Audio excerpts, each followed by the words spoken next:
was up on the roof. So I was right here when they were breaking into this area right here. Right. When the riots erupted across Los Angeles back in 1992, Chang Lee stood on the roof of his family's mini mall holding a gun for the first time in his life, trying to stop looters, but he was helpless. You know, I was damning everybody. I was like, you know, where in the hell is the police? The authorities just, you know, abandoned us. And so, you know, we're the community, you know, that was neglected. And just left alone to be burned and to be victimized. Lee was trapped on the rooftop during 5 days of deadly violence after 4 Los Angeles police officers were acquitted of using excessive force against Rodney King, a black motorist. Lee lost everything he owned and his health. It took me 3 years to get out of the depression. Because when I lost my gas station, that was a big part of my income. Then I lost my subway, and then it was a domino effect. So, you know, for 3 years, I mean, you know, I from 3 businesses to nothing.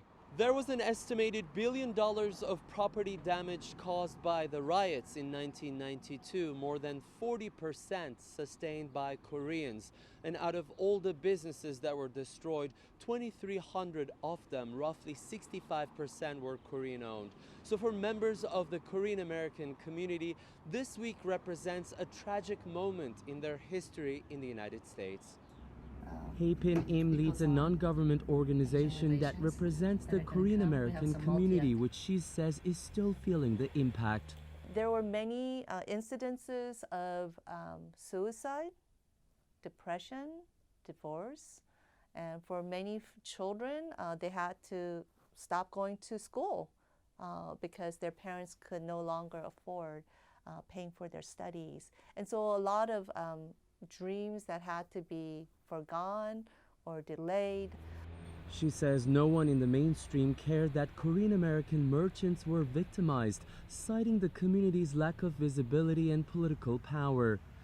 Even though it was a rude awakening for our community, I think the importance of engaging with the broader community, the importance of having political voice, are all things that I think came as a positive.